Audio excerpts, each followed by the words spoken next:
नमस्कार, मैं ट्विंकल दीक्षित। आप देख रहे हैं इंडिया राइज टीवी। आइए नजर डालते हैं आज की कुछ खास खबरों पर। राम राम संकट मोचन समस्त स्नेह भक्त जन गुरु वंदना को पहुंचे रुक्मणी गार्डन, किसरबाग रोड एवं संकट मोचन हनुमान मंदिर, चाणक्यपुरी।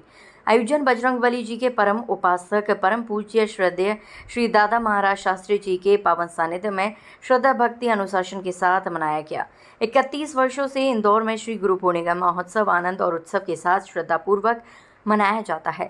इस ओलंपिक प्रसंग के अवसर पर समिति द्वारा आध्यात्मिक भाव गुरु पूजन, छप्पन भोग, भजन संध्या, महाआरती, महाप्रसादी का आयोजन किया गया, जहां हजारों भक्त गुरुदेव का आशीर्वाद लेने के लिए कतार में लगकर श्रद्धापूर्वक अनुशासन के साथ इंतजार करते रहे, जो गुरु भक्ति का अद्भुत आनंद देखने को मिलता है। गुरुजी ने कहा कि ये सब कृपा हनुमान जी की है, मैं तो उनका उपासक हूँ। उनकी ही शक्ति और भक्ति का ये असर है, जहाँ पर भक्तों में गुरु का आस्था और विश्वास और उनके द्वारा दिए हुए गुरु मंत्र और मार्गदर्शन में अति उत्साह देखने को मिलता है। और संकट मोचन हनुमान मंदिर, चाणक्यपुरी चौराहे पर श्री श्री 108 महंत राम कुमार जी लोक के सानिध्य में गुरु पूर्णिमा महोत्सव मनाया गया। महंत जी ने सभी धर्मी प्रेमी जनता से अनुरोध किया कि बालक दास गौशाला का निर्माण कार्य चल रहा है, जिसमें आप सभी भक्तजन तन मन धन से इस महायज्ञ में अपना योगदान दें।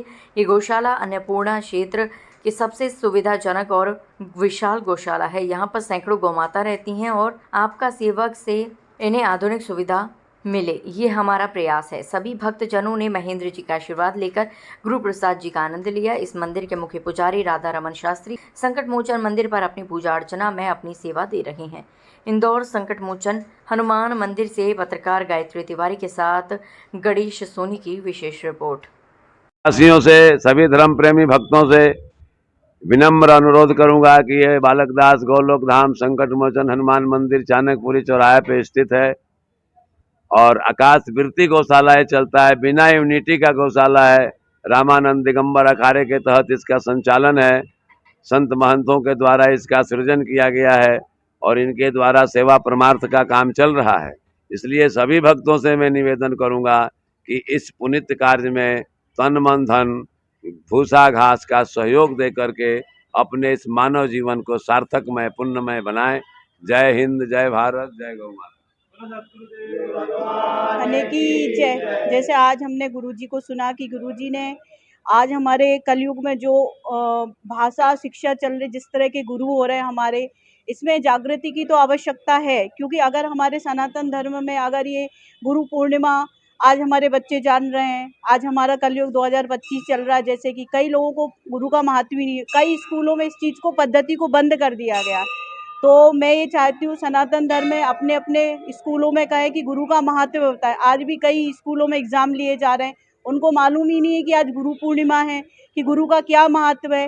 क्योंकि हमारी शिक्षा पद्धति, जो कुछ लोग आ गए हैं, कई इंग्लिश मीडियम क्रिश्चियन लोग हैं, हम किसी का विरोध नहीं कर रहे हैं, लेकिन हमें अपनी शिक्षा संस्कृति बनाए रखने के लिए हमें ये ज़रूरी है कि हर स्कूल में पेरेंट्स जाएं, बोलें कि भाई हमारे गुरु पूर्णिमा का बच्चों को महत्व बताएं। जब तक महत्व नहीं बताएंगे तब तक हमारे बच्चे आगे कैसे ले जाएंगे इस चीज़ को, और ले जाएंगे नहीं तो ये संस्कार यहीं ख़त्म होने वाले हैं, जैसे गुरुजी ने बोल दिया।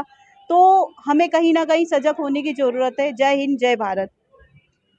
जैसे कि आज भगवान ने कहा है, जैसे गुरु ब्रह्म होते हैं और आज मानव को मोक्ष के लिए गुरु का होना बहुत ज़रूरी है। किस तरह से हमारे जीवन में गुरु का एक महत्वपूर्ण है, जो हमें अर्थ से लेके मोक्ष तक एक परमात्मा से आत्मा का मिलन करवाने के लिए गुरु का हमें सेवा देना बहुत ज़रूरी होता है। अगर हमारे जीवन में गुरु नहीं होगा तो हमें मार्गदर्शन कैसे मिलेगा। इसी उपलक्ष्य में आज हम गुरु पूर्णिमा पर गुरु जी से 2 शब्द बोलना चाहेंगे कि मानव का जीवन मोक्ष के लिए गुरु जी के लिए कितना महत्वपूर्ण है। जैसा कि आज हमारे सनातन धर्म में बोला जाता है, गुरु ब्रह्मा गुरु विष्णु गुरु देवो महेश्वरा, गुरु साक्षात परब्रह्म गुरु तस्मै गुरुवे नमः। आज इस कलयुग में एक इतनी सच्चाई है कि लोग गुरु जी को महत्व दे रहे हैं, और हम गुरु जी से आज सुनना चाहेंगे कि उनका आत्मा से परमात्मा का कैसे वो हमको मिलवा सकते हैं। की जय। श्री संकट मोचन हनुमान जी महाराज की जय। सभी भक्त भगवान की जय। मानव जीवन 84 लाख योनियों में सर्वश्रेष्ठ योनि मानव योनि कहलाता है। ये ऋषियों की परंपरा है, मुनियों की परंपरा है। ऋषि मुनियों से हम लोग युक्त हैं। ऋषि मुनि जब जब भी भारत पे धर्म का हनन होने लगता है, धर्म का दुष्प्रभाव पर फैलाने लगते हैं, असामाजिक तत्व उत्पन्न होने लगता है, जब जब गुरु लोगों को परमात्मा की कृपा से अवतीर्ण होने का चांस आता है और उन गुरुओं के द्वारा धर्म की स्थापना किया जाता है। जैसे हम लोगों के सनातन धर्म का पतन होने जा रहा था तो आदि गुरु शंकराचार्य जी महाराज दक्षिण भारत से इस भारत भूमि के ऊपर प्राकट्य हुए और उनकी प्रकटता से हम लोग अद्वैत मत के फुल सपोर्टक बन करके शिव अनुरागी बने और शिव की स्थापना किए और पूरे विश्व बंधुत्व को शिवत्व में जोड़े। इसलिए कि जब हम लोगों के जन्म और मरण की संस्कार और पैदाइश की संस्कार जो है, जब सबका पैदाइश एक है तो धर्म भी एक है। धर्म की उत्पत्ति रजो धर्म से हुआ है, रजो धर्म ही धर्म की प्रधानता है। ये रजो धर्म की प्रक्रिया को गुरु ही समझा सकते हैं कि रजस्व धर्म से धर्मत्व की प्राप्ति कैसे हुई, कब हुई और कहाँ हुई। तो ये सब गुरुओं की असीम कृपाओं से प्राप्त होता है। उसी प्रकार से त्रेता में श्री रामचंद्र भगवान जी का अवतार हुआ, जो वैष्णव रूप में अवतार लिए और राम जी की इच्छा से उनने वैष्णव परंपरा का उनने इस पृथ्वी के ऊपर प्रादुर्भाव किए। इनके पहले सिर्फ रामानुजाचार्य जी हुए, जिनने विशिष्टाद्वैत सिद्धांत का इस पृथ्वी के ऊपर प्रचार प्रसार करके और नारायण के अस्तित्वों को स्थापित किया और सब विश्व बंधुत्व को नारायण से जोड़ा और सबको नारायणमय बनाया। क्योंकि नर नारायण जो होता है वो इस प्रकृति के अंदर ब्रह्म का स्वरूप होता है और नर नारायण ही, नर से ही नारायण बनते हैं। अगर नर है तो नारायण है, नारायण है तो नर है। इसीलिए गुरु ब्रह्मा गुरु विष्णु गुरुदेव महेश्वरा गुरु साक्षात परब्रह्म तस्मै श्री गुरुवे नमः कहा गया। क्योंकि गुरु ब्रह्मा है, गुरु विष्णु है, गुरु शिव भी है। तो बिना गुरु का हमारा उद्धार नहीं है। गु माने प्रकाश, रू माने अंधकार। जो अंधकार से प्रकाश में लाता है उसका नाम गुरु है। तो गुरु शब्द जो है ब्रह्ममय शब्द है और परमात्मा से मिलाने का एक योग जमाने वाले गुरु होते हैं, जो कुंजी बताते हैं। आज हमारे कलयुग में जो चल रहा है, गुरुओं को लेके कई प्रकार की भ्रांतियाँ आती हैं, तो इसमें कहाँ हम सनातन धर्म को आगे बढ़ाने में क्या असफल रहे हैं कि पहले जैसी पद्धति हमारी चलना चाहिए जो गुरुकुल होते थे। आज आप देख रहे हैं कि आज शिक्षा कि बच्चों को कहाँ ले जा रही। तो आज हमारे देश को वर्तमान में क्या संदेश देना चाहते हैं, इसको बदलने की ज़रूरत है कि जो चल रहा है अभी कलयुग में वही चले। अब इस संसार में हमारे ऋषि परंपरा के अनुसार हम लोगों को संस्कारित बच्चों को द्वैत अद्वैत विशिष्टाद्वैत सिद्धांतों को समझाते हुए इनको संस्कृत भाषा पे जोर देना चाहिए। क्योंकि संस्कृत भाषा देवलिपि भाषा है। देवलिपि भाषा ऐसी भाषा है जो कर्मत्व ब्रह्मत्व और शिवत्व को शिक्षा देने का काम करता है, तो ब्रह्म की प्राप्ति करने में वो योगदान करता है। तो गुरु महाराज की कृपा से ये सब चीज़ें प्राप्त हो जाती हैं। और आज के डेट में ऋषि परंपरा को कायम करना है तो संस्कृत को हम लोगों को जोर देना पड़ेगा और संस्कृत भाषा को महत्व देते हुए अच्छा पूजा पद्धति, अच्छा सुसंस्कार प्राप्त हो तो हम लोगों को अच्छे विद्वान ब्राह्मणों को उत्पत्ति करना पड़ेगा, ऐसा सृजन करना पड़ेगा जो समाज के मार्ग प्रस्तक बने। क्योंकि समाज का मार्ग प्रस्त करने का काम विप्रों का है, ब्राह्मणों का है। इनको गुरु आज बात काटना चाहूँगी। कुछ दिन से हमारे चल रहा है कि ब्राह्मणों का कहाँ महत्व है इसमें, और कई बार अवहेलना हो रही है। कई हमारे सोशल मीडिया फेसबुक पे इसके माध्यम से चल रहे हैं कि ब्राह्मणों को नीचे, सारी संस्कृति पद्धति को नीचे करते जा रहे हैं। इसमें कलयुग में हम कैसे उत्थान करेंगे, अपने बच्चों को कैसे संस्कृतिक करेंगे? आज के विडंबना ये हो गया है कि लोकतंत्रात्मक चिंतन में लोग लोकतांत्रिक होते हुए अपने आप के महसूस रहे हैं कि हम सभी खुदा हो गए, सभी ब्रह्म हो गए। लेकिन वास्तविकता क्या है, वो जनता ही इस बातों को नहीं समझ पा रही है कि किसको क्या अधिकार दिया जाए या किसको क्या अधिकार नहीं दिया जाए। किसका अधिकार कहाँ तक है। अब रहा कि मुंडे मुंडे मतिर भिन्ना, आजकल जिसकी जितनी जैसी बातें हैं, हर समाज का आदमी भागवत बाँचने लगा, हर समाज का आदमी कथा कहने लगा, जबकि उसको कथा कहने का, व्यासपीठ पे बैठने का अधिकार नहीं है। लेकिन लोकतंत्र का कहना है कि नहीं, सभी एक है, सभी समान है, समान है नैतिकता से, मानवता से, ज्ञान के द्वारा।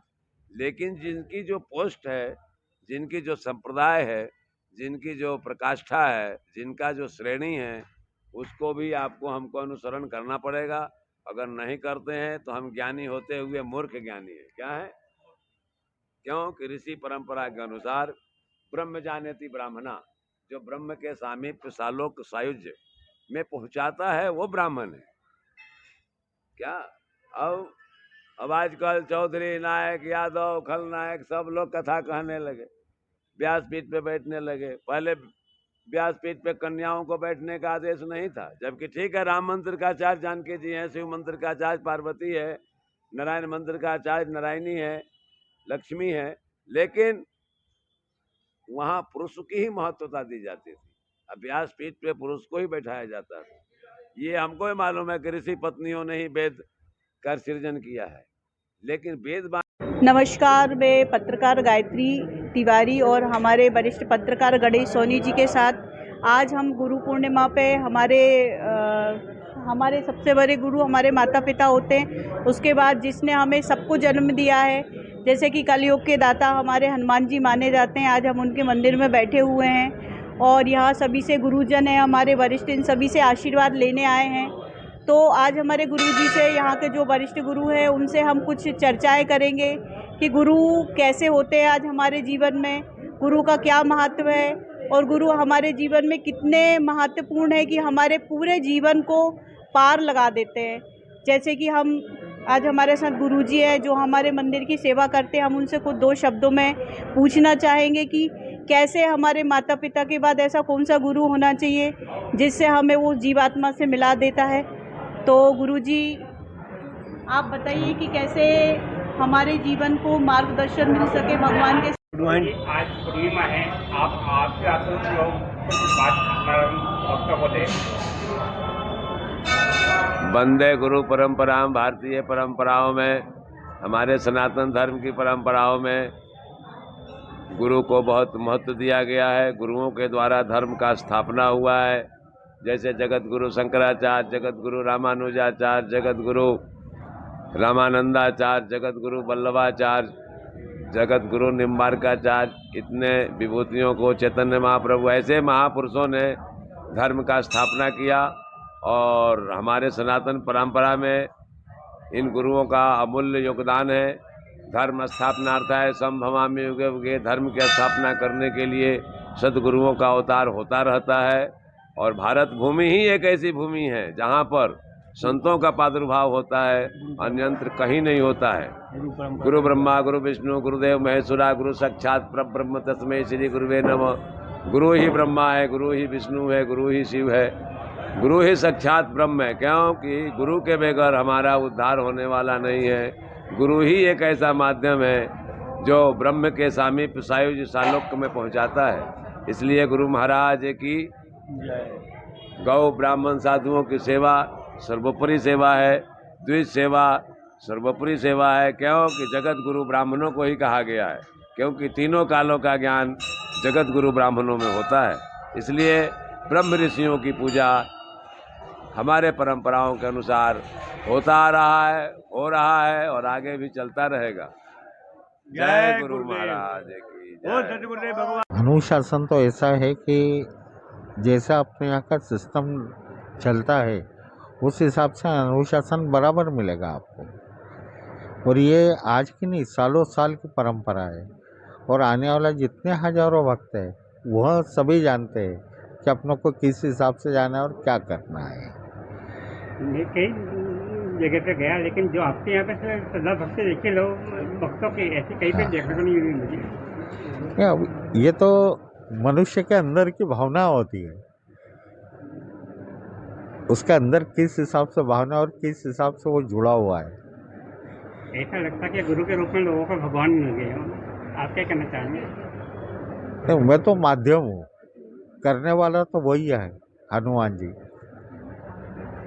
लोगों के प्रश्न उन तक उन प्रार्थना करता हूँ और उनके आशीर्वाद से आज तक हजारों लोगों का कार्य तो कर चुका। असर है आपके अंदर जिसका लोगों को दिख रहा है। वो मैंने क्या बताया, भावना जो है, उनकी भावना से जो जुड़ा है उसका कार्य होना ही है। ठीक, धन्यवाद आपको मुझे टाइम देने के लिए। आगे ताजा खबरों से जुड़े रहने के लिए हमारे चैनल को सब्सक्राइब, लाइक, बेल आइकन दबाना ना भूलें। धन्यवाद।